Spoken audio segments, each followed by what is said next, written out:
네, 추석 명절 끝나고 이 예배에 오신 모든 분들을 환영하고 축복합니다.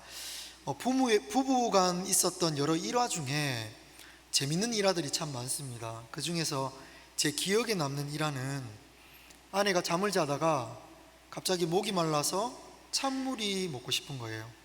그래서 옆에 자는 남편을 깨우다가 나 찬물 냉수 한 잔만 갖다 달라, 시원한 냉수 한 잔 찬물 갖다 달라 하니까 이 남편이 주방에 가서 정성스럽게 찬물을 준비해서 이 아내님의 존전 앞에 대령을 한 거예요. 아내가 물을 벌컥벌컥 마시다가 갑자기 인상을 쓰면서 갑자기 짜증을 내는 겁니다. 그러면서 하는 말이, 물이 왜 이렇게 차? 이렇게 한 거예요. 남편은 억울합니다. 아니, 찬물 달래서 시원한 찬물을 갖다 줬는데 찬물 보고 왜 이렇게 물이 차냐 그러면 내가 어떻게 하냐. 근데 이 말도 차마 면전에 대놓고는 하지는 못하고 이 아내가 무서우니까 속으로만 생각하고 삭혔다는 그런 일화가 있습니다. 결혼한 여성들이 항변합니다. 지금의 남편은 연애 때 알던 그 매너 좋고 깨끗하고 스윗한 남자가 아니랍니다. 결혼해서 보니 묵뚝뚝하게 바뀌고 집안일은커녕 자기의 몸도 정돈하지 않은 채 스윗하지도 않다라고 이야기합니다. 그러면서 연애 때 잘해주던 남자가 결혼하면 변한대요. 이 말을 듣고 남성들도 항변합니다. 사실 연애 때는 제정신이 아니었대요. 이 말은 정신을 잃었었다, 미쳤었다, 뭐 그런 이야기가 되겠죠. 그럼 지금은 뭐냐? 지금은 다시 정상으로 돌아왔대요. 그래서 너무 편하다고 그런 이야기를 합니다. 이런 말을 들으면 아내들의 속이 뒤집어집니다. 내가 속았구나. 가슴을 치지만 때늦은 후회입니다. 왜 남편들은 억울해하고 아내들은 사기당했다는 그런 느낌을 가지게 되는 것일까요? 서로 각자 다른 환상을 꾸고 서로 다른 기대를 했기 때문일 것입니다. 결혼 전에는 롯데월드의 캐치프레이즈처럼 꿈과 환상이 가득한 세상을 꿈꿨는데 막상 결혼하고 나서 보니까 피곤함과 지침밖에 없는 나날들로 연속되더라는 것이죠. 그래서 세상은 기대하면 실망한다는 말을 하는가 봅니다. 그러나 기대하면 실망하기 때문에 어떤 기대조차 하지 않는 것은 오히려 이상합니다. 기대 없는 세상을 무슨 재미로 살겠습니까? 과거에 빨간머리 앤이라는 애니메이션에서 주인공 앤이 이런 말을 했습니다. 기대를 가져서 실망하는 것보다 아무것도 기대하지 않는 것이 더 한심한 일이다.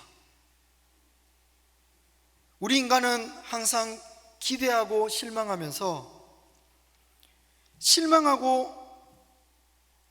실망하지 않기 위하여 기대하지 않는 것, 그래서 기대와 실망 사이를 왔다 갔다 하며 살아가나 봅니다. 제가 기대의 사전적 의미를 한번 찾아봤습니다. 어떤 일이나 대상이 원하는 대로 되기를 바라고 기다리는 것이라고 합니다. 우리가 원하고 바라는 대로 되기를 바라는 마음, 원하는 대로 되었으면 하는 마음, 그런 기대감을 가지고 우리는 이 땅을 살아가죠. 근데 왜 인간은 기대할 때마다 실망이 뒤따르게 되는 것일까요? 인간은 자신의 원함, 소원을, 그 약속을 100% 지킬 수 없는 존재이기 때문에 그렇습니다. 우리는 다짐을 합니다. 내일부터 절대 화내지 않을 거야. 다짐을 하는데 아침에 밥 차려놓고 밥 다 됐어 라고 말하는데 제깍 남편과 아이들이 튀어나오지 않으면 어떤 마음이 들어요? 화나죠. 벌써 화가 나셨네요. 우리는 우리의 감정을 100% 지킬 수 없습니다. 내일부터 다이어트 할 거야 다짐을 합니다. 항상 다이어트는 내일 이루어지기 때문에 우리에게 다이어트는 영원히 실천되질 않습니다. 우리는 우리 자신의 의지를 100% 지킬 수 없습니다. 방금 내가 핸드폰을 어디 뒀더라? 아무리 똑똑한 교수님도 자기의 핸드폰을 찾지 못해서 곤욕을 치를 때가 있습니다. 우리는 우리의 지성조차도 100% 지킬 수가 없습니다. 우리는 우리 자신의 지성과 감성과 의지를 우리의 마음의 원함대로, 기대대로 통제할 수가 없습니다. 나 스스로도 나를 통제할 수 없는데 다른 누군가를 기대함으로 통제하겠다는 것은 더욱 이루어질 수 없는 기대라는 것입니다. 결론적으로 기대하며 실망하는 이유가 내가 상대를 향해 가진 막연한 착각일 수 있지만 각자 자신의 약속을 완벽하게 지킬 수 없는 연약한 존재이기 때문에 생겨나는 서로에 대한 실망이라는 것입니다. 반면에 하나님에 대한 기대는 어떨까요? 하나님은 자신이 우리 인간을 향하여 한 약속을 100% 지킬 수 있기 때문에 신이 되시는 것입니다. 하나님은 전지전능하십니다. 자신의 약속을 100% 지킬 수 있기 때문에 우리 인간과 한 언약과 약속은 영원히 깨어지지 않는 언약이 되는 것입니다. 그래서 하나님을 향하여 깨어지지 않는 기대를 성경은 소망이라는 단어로 설명해요. 여러분, 이 소망의 원뜻이 뭔지 아십니까? 소망의 원뜻은 단순한 기대나 갈망이 아니라 믿음과 신뢰를 가지고 전적으로 하나님만을 의지하는 태도라고 말합니다. 단순한 내 마음의 소원을 비는 그런 감정적이고 정서적인 기대가 아니라 변함없는 하나님을 향하여 전적으로 품는 신뢰, 그 마음, 그 태도가 바로 소망이라는 거예요. 오직 진정한 기대와 소망은 우리의 마음의 기대감을 100% 이루어 주시는 하나님께만 품을 수 있는 것입니다. 자, 그러면 사람에 대한 기대는 포기해야 할까요? 아닙니다. 그 사람을 기대하는 것이 아니라 그 사람을 변화시켜서 성숙해 가실 하나님을 소망하고 기대하는 것, 그것이 그 사람을 향한 바른 기대의 방향과 태도일 것입니다. 우리 인간은 내가 가진 막연한 기대를 충족하기 위해서 성공과 인기와 부와 명예와 권력을 소유하고 그것을 쟁취하고자 합니다. 그러나 우리는 이런 겉보기에 화려한 성공, 그 성장에 속을 때가 많습니다. 여러분, 아이들 동화를 보면 이 사슴의 뿔 이야기가 나오거든요. 제가 그 이야기의 내용을 간단하게 설명해 드리고자 합니다. 어느 날 멋진 뿔을 가진 사슴이 시냇가에서 물을 마시다가 자기 모습에 취했어요. 자기 뿔이 너무 멋있는 거예요. 그래서 혼잣말 하기를, 내 뿔은 참 멋있는 것 같아. 숲속의 어떤 동물들에게도 이렇게 멋있는 뿔을 가진 동물들을 본 적이 없어. 그러다가 갑자기 자기 가늘고 초라한 다리가 눈에 띈 거예요. 하나님은 불공평하셔. 어차피 주실 거 머리부터 발끝까지 예쁘게 주시지 왜 머리에 뿔만 예쁘게 하시고 내 다리는 이렇게 가늘고 초라하게 주시냐. 하나님은 불공평하셔. 이렇게 불평을 하게 되었더라고요. 그러다가 갑자기 저 옆에 있는 숲에서 호랑이가 나타나서 사슴을 잡아먹으려고 합니다. 사슴이 놀랐겠죠? 놀라서 놀란 가슴을 식히면서 그 가늘고 초라한 다리를 놀려서 빠르게 그 자리를 피해서 도망을 하게 된 거예요. 호랑이가 멀어졌습니다. 그리고 어느 숲에 다다랐는데 한숨을 쉬면서 이 놀란 가슴을 진정시키고 있는데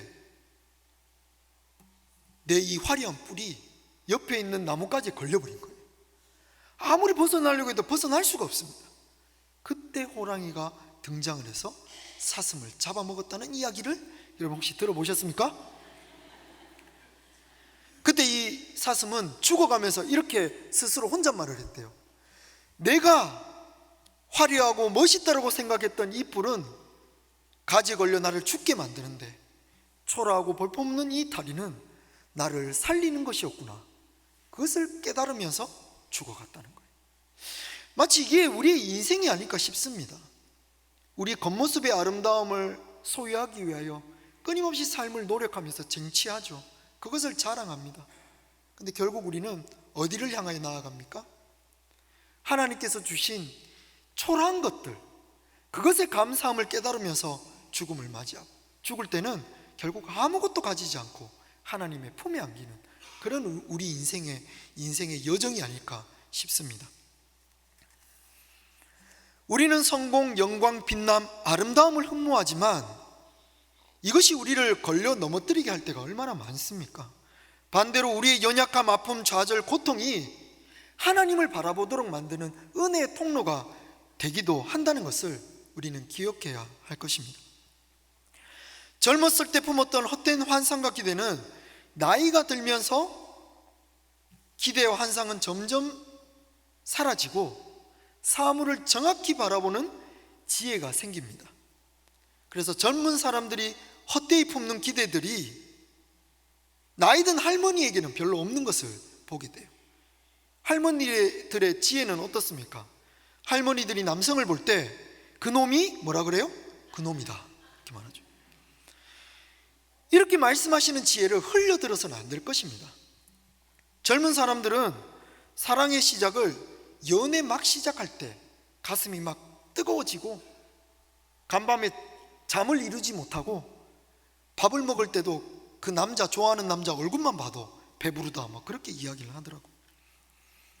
나이가 들면요, 가슴이 벌렁거리는 건 심장병이고 잠이 안 오는 건 그냥 불면증이에요. 이건 설렘이 아니라 건강 이상인 것입니다. 나이에 따라서 사랑의 개념이 달라지고 몸의 증상도 다르게 나타나더라는 것입니다. 과거에 연애하는 한 청년에게 이렇게 질문한 적이 있습니다. 연애 한 100일쯤 지났는데 서로의 애정도를 1에서 10으로 따진다면 지금 한 몇 쯤 되었느냐? 애정이 없으면 1이고 애정이 많으면 10이다 그랬더니 이 친구가 한 6에서 10 사이를 왔다 갔다 한대요. 5m로 떨어진 적이 없으니까 얼마나 귀한 커플입니까?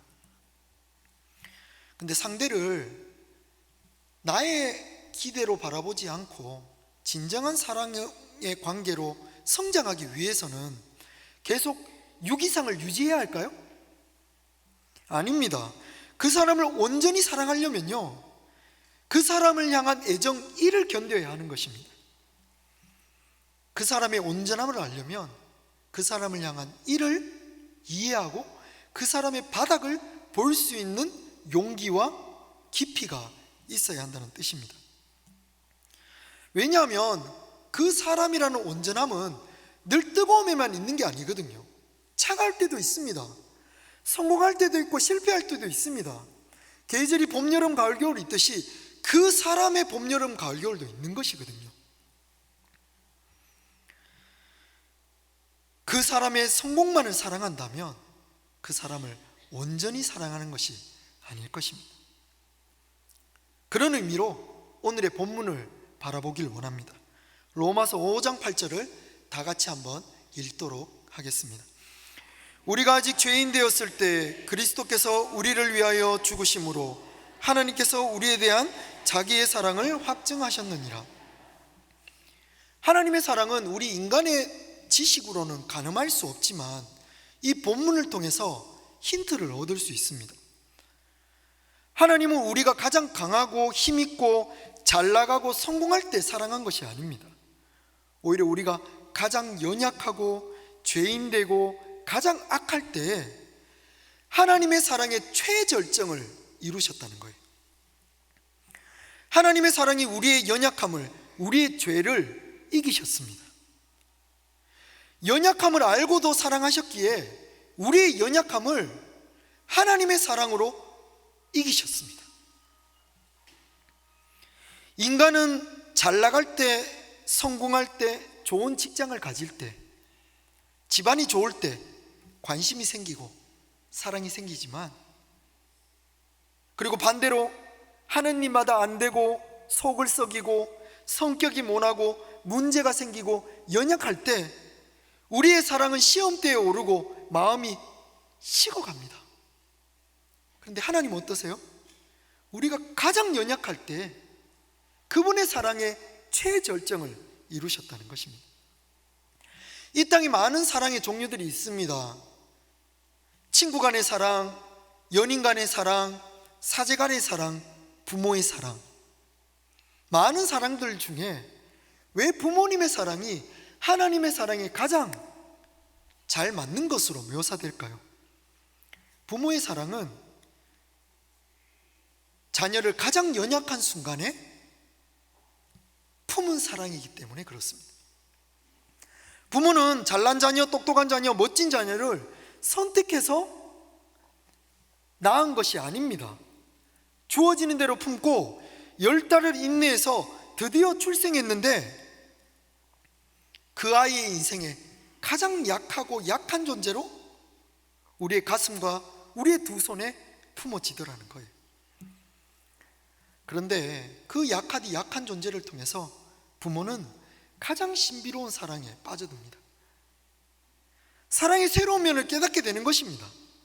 세상을 살면서 강하고 멋지고 화려한 것을 통해서 사랑에 빠졌는데 이제는 아이를 통해서 가장 연약한 존재를 통해 사랑을 경험하게 되더라는 것입니다. 여러분, 모든 동물들 가운데 태어나자마자 이토록 귀한 사랑과 헌신이 필요한 새끼는요, 사람 새끼밖에 없습니다. 사람의 자녀는, 아이는 부모의 보살핌이 없으면 48시간 안에 운명을 달리하는 거예요. 스스로 일어설 수도 없고 스스로 음식을 찾아 나설 수도 없습니다. 하나님은 왜 이런 인간을 이렇게 연약한 모습으로 이 땅에 보내실까요? 그 사람의 가장 연약할 때를 경험할 때 그 사람의 온전함을 발견할 수 있기 때문입니다. 그래서 자녀의 가장 연약할 때를 사랑으로 품은 부모는요, 웬만한 문제 앞에 포기하는 법이 없습니다. 인생을 살아갈 때 자녀들이 얼마나 많은 문제를 일으킵니까? 그런데도 그 자녀가 죽을 때까지 그 자녀를 사랑의 마음으로 품을 수 있습니다. 교회도 마찬가지입니다. 교회가 왜 하나님의 사랑과 훈련의 장소가 되는 것입니까? 그 사람의 가장 죄된 자리, 가장 문제 있는 자리, 가장 어려움의 자리를 견뎌주기 때문입니다. 하나님의 사랑으로 결국 그 사람을 견디어 온전한 하나님의 사람으로 세울 때까지 그 사람을 견디어주는 것입니다. 남편과 아내, 부모, 자식이 속을 썩입니까? 내 주변의 이웃과 교회의 성도와 또 주변의 사람들이 내 마음을 아프게 합니까? 여러분, 아무 걱정하지 마십시오.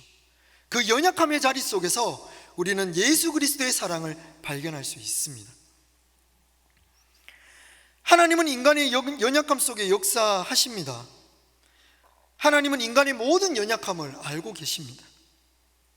그런데도 우리를 사랑한다라고 말씀하십니다.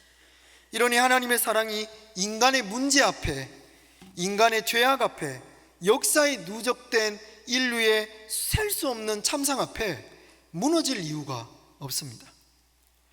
제가 사역 중에 한 청소년을 만났습니다. 겉으로는 잘 웃고 열심히 있는 청소년이었어요.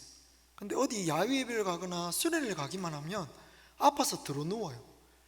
모든 행사와 교사들이 마비가 됩니다. 그 교회에서 처음으로 라오스 선교를 가는데 이 친구가 갑자기 선교를 가고 싶대요. 교사들이 말립니다. 목사님, 이 친구를 데려가면 안 됩니다. 거기 가서 선교 가서 아프다고 들어 누우면 우리가 어떻게 감당할 수 있습니까? 그 친구를 만났습니다. 아프지 않을 자신이 있습니다. 선교 꼭 경험하고 싶습니다. 저를 데려가 주세요. 믿고 데려갔습니다. 3일 동안은 잘 하더라고요. 그래서 문제없이 7일의 여정을 잘 마무리하겠다 싶었는데 4일째 갑자기 문제가 생깁니다. 사역이 너무 고되고 힘들어서 선교사님과 함께 회식을 하려고 저녁에 식사를 하러 갔는데 거기서 갑자기 밥을 못 먹기 시작하고 눈이 뒤집어지면서 흰자위가 드러나기 시작하고 자리에 자꾸 눕는 거예요. 그래서 선교사님은 별일 아닌 것 같다, 그냥 피곤해서 그런 것 같다 하는데 숨도 못 쉬겠대요. 숨이 안 쉬어진대. 그래서 식사를 하는 둥 마는 둥 하고 그 인근의 병원으로 가서 머리부터 발끝까지 스캔을 하고 링겔을 맞추어서 그 아이를 안심시켜 4시간 정도를 검사를 받고 나니까 그 아이가 코를 골고 자더라고요. 그냥 피곤했던 것입니다. 그 이후의 모든 일정은 이 친구로 인해서 6시간의 일정이 모두 다 스탑되었습니다. 그 뒤에도 이 친구를 통해서 많은 문제가 생겼습니다. 학교에서 왕따를 당했습니다. 친구에게 맞았습니다. 교사들이 저를 찾아갑니다. 이 친구를 도대체 어떻게 하면 좋을까요? 조금만 더 기다려 보시죠. 어떤 계기를 통해서 이 친구가 자신이 한 모든 일들이 사실 거짓말이었다는 것이 밝혀졌습니다. 2년 동안 이 친구는 몸이 아프다는 것, 왕따가 되었다는 것, 맞았다는 것, 이 모든 것이 선생님의 사랑을 받고자, 관심을 받고자 했던 거짓 연기였다는 것이 어느 날 밝혀지게 된 것입니다. 참 마음이 참담했습니다. 어디서부터 잘못되고 어디까지 참아야 하는 것일까? 그리고 누구를 믿고 누구를 품어야 하는 것인가? 그 친구를 불렀습니다. 왜 거짓말했냐? 그랬더니 자기가 아프고 힘들다 할 때 주변에서 자기만 바라봐 준대요. 그 사랑이 너무 좋았대요. 이 아이의 거짓말이 화가 났지만 거짓말 해서라도 사랑을 받고 싶은 그 아이의 마음을 모른 척 할 수도 없었습니다. 한 주를 그렇게 보내고 말씀을 폈는데 오늘의 말씀이 등장하는 거예요. 오늘의 말씀이 저에게는 이렇게 들렸습니다. 그 아이가 가장 연약할 때 내가 그 아이를 위해 죽음으로 하나님을 향한 나의 사랑을 그 아이를 통하여 확증했다. 이렇게 들려지는 거예요. 그러니까 이 말은 한마디로 내가 그 아이의 가장 연약한 그 부분을 위해 죽었다는 것입니다. 우리는 예수가 나를 위해 죽으셨습니다. 나의 죄를 위해 죽었습니다. 이런 말을 수천 번 되뇌입니다. 근데 이 말이 내 마음에 와닿질 않습니다. 내 인생의 가장 연약한 자리, 가장 죄된 자리, 누구도 나를 인정해 주지 않고 받아주지 않겠다라고 말하는 그 문제의 자리에 예수님이 와 계신다는 거예요. 그러면서 이 아이에게 거짓말에서 사랑받는 것은 너무 어리석은 생각이다. 거짓말하지 않아도 하나님의 사랑으로 충분히 너는 사랑받고 있다는 걸 가르쳐주자. 그때서야 그 아이가 안심하고 눈물을 흘리는 겁니다. 우리는 언제 변화됩니까? 하나님의 사랑으로 언제 회복됩니까? 우리의 연약함과 문제 속에 하나님을 바라볼 수 있을 때 우리는 변화되는 것입니다. 그래서 여러분, 오늘 여기에 등장하는 확증이라는 말은요, 그저 개인이 품는 신념이나 확신이 아닙니다. 확증의 원뜻은 증거나 신뢰를 들어가며 보여주는 것, 증거를 통해 입증하는 것이래요. 그러니까 하나님의 사랑이 우리 인간에게 입증된 거예요. 무엇을 통해서요? 예수 그리스도의 십자가의 사건을 통해서 하나님의 사랑은 입증되었다는 뜻입니다. 아이들은 한 번씩 부모님의 사랑을 의심합니다. 엄마 나 정말 사랑해? 그럼 우리 엄마들은 어떻게 대답하세요? 여기 계신 어머니들은 어떻게 대답하세요? 내가 10달 동안 배 아파 널 낳았다. 여러분 그렇게 대답하시죠. 그리고 밤에 잠 못 자면서 젖 물리면서 내가 너를 키웠다. 그런데 내 사랑을 의심하느냐? 아이들 어떻게 대답? 내가 본 적이 없어요. 내가 본 적이 없는데 그 말을 어떻게 믿어요? 계속해서 의심합니다. 근데 아이들이 못 믿어도, 아이들이 부모의 사랑을 거부해도 부모의 사랑은 아이가 태어나는 순간 입증된 거예요. 증거가 있는 것입니다. 이 아이가 지금 자라 있는 것이 증거예요. 내가 부모로 존재하는 것이 증거입니다. 우리는 예수님이 자꾸 예수님의 사랑이 믿기지 않는다라고 말합니다. 예수님이 정말 나를 사랑하는 것이 맞는 것인가 의심하지만 2000년 전에 예수님께서 십자가에 달려 죽으신 그 사건을 통해서 이미 2000년 전에 하나님 사랑은 입증되었습니다. 하나님의 사랑이 잘 느껴지지 않습니까? 그 사랑과 멀어진 것 같습니까? 내가 잘못하고 문제가 많아, 죄가 많아, 하나님이 나를 버린 것 같은 마음이 드십니까? 걱정하지 마십시오. 2000년 전 예수님의 십자가의 사랑을 통하여 이미 하나님의 사랑은 우리의 삶 속에 확인되고 입증되고 확증되었음을 믿으시는 약속의 성도님들 되시기를 축복합니다. 이 시간 이 말씀을 기억하면서 간단하게 한번 한 1분 정도만 기도하면 좋겠습니다. 마음에서 죄와 문제가 있을 때, 마음에 어려움이 있을 때, 삶의 실패가 있을 때 하나님의 사랑이 잘 느껴지지 않는 분 계십니까? 2000년 전 십자가에 달리신 예수님의 십자가의 죽음으로 하나님의 사랑은 확증되었습니다. 그 사실을 믿으면서 이 시간 함께 기도함으로 나아가면 좋겠습니다.